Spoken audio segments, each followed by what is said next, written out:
Oke, bismillah. Assalamualaikum warahmatullahi wabarakatuh. Waalaikumsalam warahmatullahi wabarakatuh. Oke, selamat pagi semuanya. Pagi. Baik, pada pertemuan kali ini, pagi ini, Bapak akan menjelaskan terkait materi salah satu teknik dasar dalam pencaksilat. Ada yang tahu nggak apa aja teknik dasar dalam pencaksilat itu sendiri? Bandingan. Pukulan, oke. Sikutan, oke, termasuk juga Nangkis. Lakwa. Bundaran. Betul, itu tadi. Tapi nanti Bapak akan jelaskan satu teknik aja. Jadi nanti lebih spesifik, yaitu pada teknik bantingan. Oke, lanjut nggak?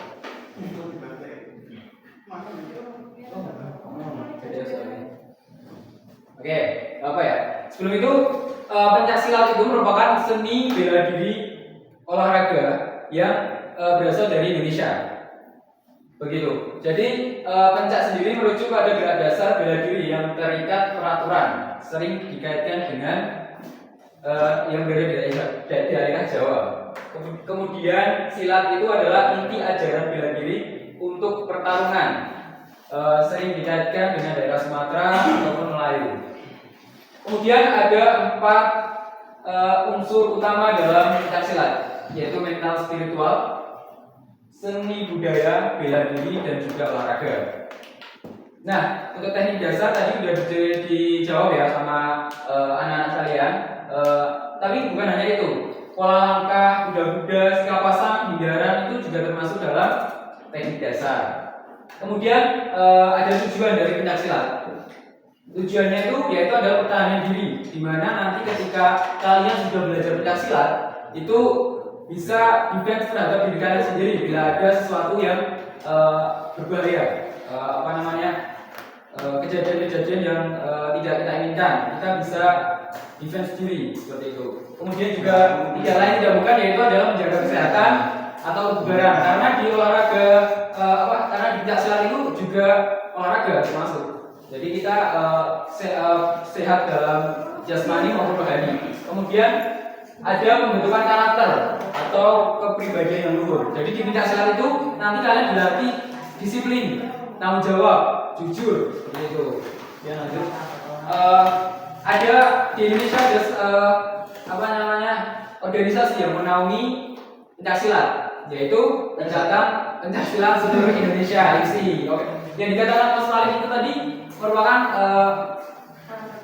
perguruan ya, bukan di bawah naungan IPSI. Jadi di bawah naungan IPSI itu ada beberapa perguruan banyak di Indonesia. Misalnya ada SAT Jaya, Pak, Tanpa Suci, oke. Kemudian banyak lagi ya. Karate beda. Itu bukan pencaksilat, itu caburnya beda Mas Ali ya. Kalau taekwondo Pak beda juga. Jadi taekwondo, kemudian karate, pencaksilat itu kemudian Pancasila. Gimana? CP kepala putih Pak. Oke, ini juga masuk dalam salah satu perguruan. Itu bukan olahraga ya. Kemudian, nah kita langsung masuk ke yang lebih spesifik tadi yang Bapak bicarakan, yaitu adalah teknik dasar bandingan. Sebelum itu, for your information, jadi untuk peraturan dalam pencaksilat itu ada perubahan pada tahun 2022. Ini saya jelaskan terkait peraturan pada teknik bandingan saja, bukan yang lain. Jadi pada teknik bandingan di peraturan 2022 itu ada perubahan di mana ketika kita ingin melawan proses bandingan itu boleh sambil menjatuhkan diri. Paham nggak? Contoh mungkin karena ini gak ada matas ya, jadi tak kasih gambaran aja. Ketika kita, nih contohnya, ketika pesilat melakukan tangkapan itu boleh sambil menjatuhkan diri. Jadi badan kalian jatuh dulu sambil ditarik. Itu pada peraturan 2022. Kemudian di tahun 2025 kemarin terjadi revisi pada peraturan untuk teknik dasar bandingan, di mana tidak diperbolehkan lagi atau dilarang keras untuk melakukan yang namanya bandingan tersebut. Karena apa? Karena di beberapa event kejuaraan entah itu daerah maupun nasional, bahkan internasional itu terdapat korban, di mana korban tersebut sampai yang mungkin ada yang meninggal di daerah luar Jawa ya teman-teman. Karena memang berbahaya sekali ketika dibanting seperti itu, kepala barang ini terbentur oleh matras secara keras gitu. Jadi sangat bahaya. Tapi di peraturan 2025 ini baru disosialisasikan di Indonesia. Jadi di internasional masih diberlakukan sistem tarik-tarikan seperti itu. Oke, kembali ke materi. Jadi teknik dasar bantingan ini merupakan teknik di mana menjatuhkan lawan dengan cara bisa menarik, mendorong, kemudian ataupun memutar tubuh lawan sehingga lawan itu kehilangan keseimbangan tubuh. Kemudian ada tujuan. Tujuan yang pertama yaitu menguasai lawan, menjatuhkan lawan secara efektif dan mendapatkan poin dalam pertandingan. Oke, ada yang tahu berapa poin dalam kita melakukan bantingan yang sah? 11 poin. 11. Oh. Betul sekali untuk Mas Dani. Jadi berapa dulu semuanya? Bantingan itu dapatnya 3 poin. Kalau pukulan tendangan itu pukulan 1, tendangan 2. Betul sekali. Jadi sangat efektif ketika pesilat itu bisa melakukan teknik ini ya. Jadi teknik ini merupakan teknik poin terbanyak. Jadi ketika kita sudah memiliki andalan untuk teknik bantingan, itu memungkinkan kita untuk mencari nilai yang banyak. Dan pada peraturan 2025 ini, ketika selisih poin itu 30, maka pertandingan akan diberhentikan secara langsung karena sudah termasuk menang dalam teknik. Jadi ketika selisih 30 poin dengan lawan, maka pertandingan akan diberhentikan dan juga kemenangan dikasihkan untuk dia menang 30 poin tersebut. Seperti itu, WMP ya namanya. Kemudian ada manfaat kita belajar teknik dasar bantingan. Yang pertama, kita jadi menguasai yang tadi Bapak bilang, kita jadi mempunyai refleks bantingan, kemudian juga melatih keseimbangan tubuh, melatih kekuatan otot, koordinasi gerakan, dan juga meningkatkan keterampilan bela diri. Jadi di pencaksilat ini olahraga yang kompleks, olahraga yang komprehensif, di mana bukan hanya aspeknya itu kita belajar daya tahan aja, kita belajar kekuatan aja, tapi menyeluruh. Kita belajar endurance, daya ledak, kemudian juga speed, agility, itu semuanya dilatih. Jadi pada saat pertandingan itu semua nanti digunakan. Jadi bukan hanya satu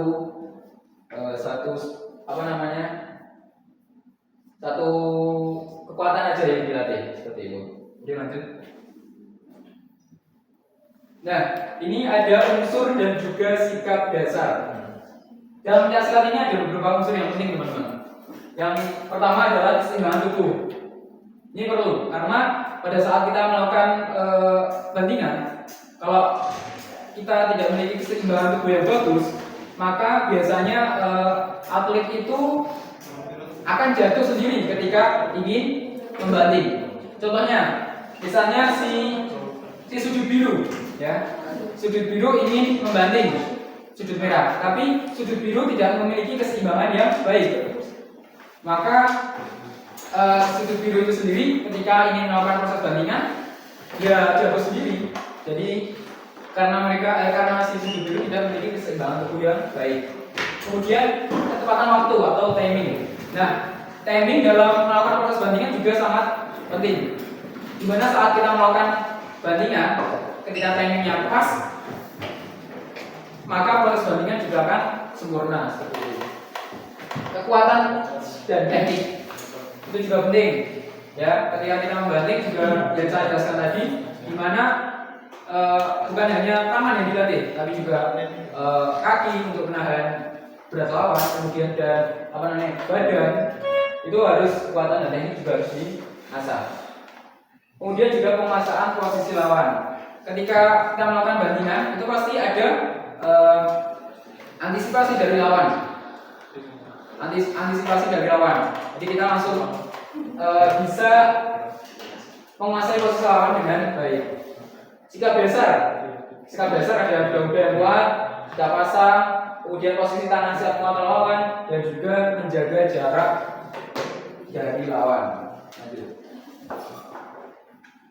Nah, ini yang paling penting nanti adalah jenis-jenis bandingan ya teman-teman.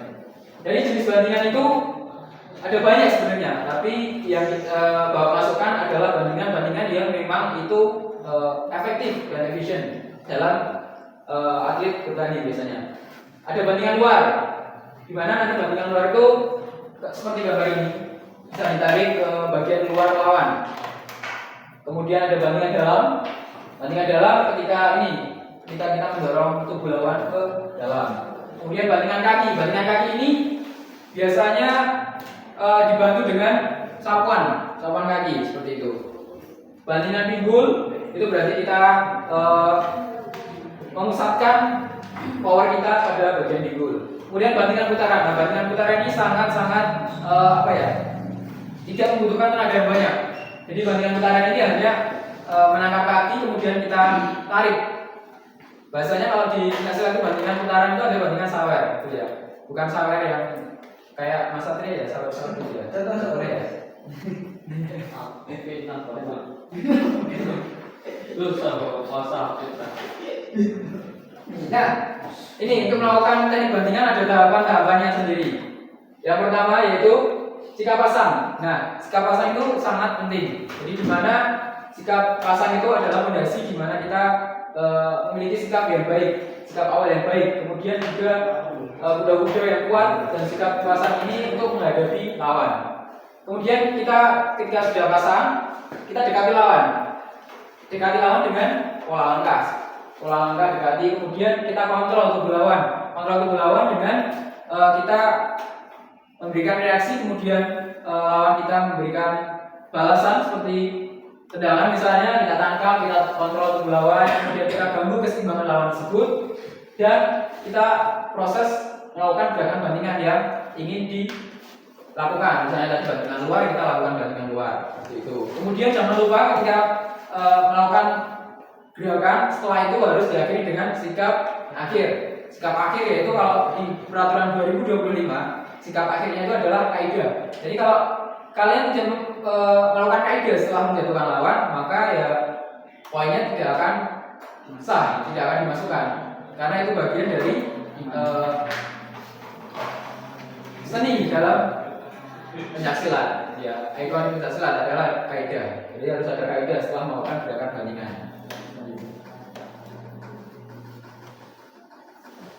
Oke, kesalahan dan perbaikan teknik bandingan ya. Jadi kesalahan tadi ya sudah saya jelaskan. Kurang lebih ketika kita tidak memiliki kuda yang kuat, kemudian tidak mengontrol tubuh lawan, melakukan bandingan tanpa mengganggu, kemudian posisi kita dari lawan jauh, itu juga kesalahan. Oke, ini yang paling penting saat kita melakukan latihan bandingan ya. Ketika kita melakukan latihan bandingan, yang harus dilakukan yang pertama yaitu pemanasan. Tidak lain adalah pemanasan agar menghindari dari cedera. Kemudian ketika kita melakukan bandingan juga harus ada matras, teman-teman. Matras itu termasuk fasilitas yang sangat penting untuk kita melakukan gerakan bandingan. Ya. Kemudian latihan juga harus diawasi oleh guru dan juga pelatih, guru ataupun pelatih.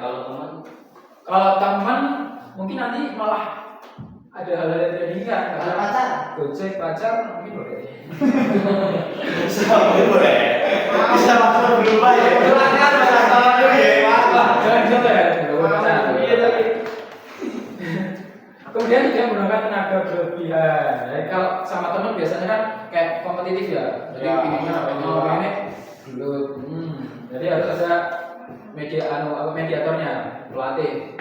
Kemudian dari jawaban aman itu untuk melakukan ketika kita bisa membanding, kita juga harus persiapan untuk tubuh kita ketika dibangun lawan gantian. Jadi kita harus berlatih gimana cara jatuh. Ada teknik jatuhan depan, samping juga belakang. Seperti gambar di sini ya. kita harus latih ke samping. Jadi biar tangan kita tidak menebak. Kemudian kepala kita juga harus melihat pandangannya itu ke perut, pusat perut ya. Jadi biar ketika kebetulan ada matras seperti itu. Oke, kesimpulannya, jadi teknik bantingan ini merupakan teknik yang penting karena tadi poinnya terbanyak, terbesar dalam yang lain. Gitu. Ada pukulan, tendangan, bantingan itu poin ketiga adalah bantingan. Kemudian pelaksanaan bantingan itu juga memerlukan tadi keseimbangan, kekuatan, timing yang tepat, gitu ya. Terus kemudian penguasaan teknik dasar seperti kuda-kuda, sikap pasang, kontrol tubuh lawan itu juga sangat mempengaruhi keberhasilan tingkat kesempurnaan bantingan tersebut. Kemudian pelatihan juga harus bertahap. Latihan itu gak ada instan ya teman-teman. Yang instan cuma makanan sama minuman ya. Jadi harus latihan bertahap, gak usah terburu-buru. Yang penting kita drill terus, bantingan itu gimana, kemudian nanti sampai jadi refleks dan jadi andalan kita nanti pada saat melakukan pertandingan. Kemudian yang terakhir adalah penguasaan teknik bantingan dapat meningkatkan keterampilan bela diri, kemudian keseimbangan tubuh dan juga confidence dari pesilat itu sendiri, percaya diri dari pesilat itu sendiri, gitu ya. Oke, mungkin ada yang ditanyakan dari penjelasan Bapak tadi? Ada yang mau ditanyakan? Tidak ada? Ada yang ditanyakan lagi? Tidak ada? Oke, mungkin itu yang bisa Bapak sampaikan. Mungkin kurang lebihnya mohon maaf. Wassalamualaikum warahmatullahi wabarakatuh. Waalaikumsalam.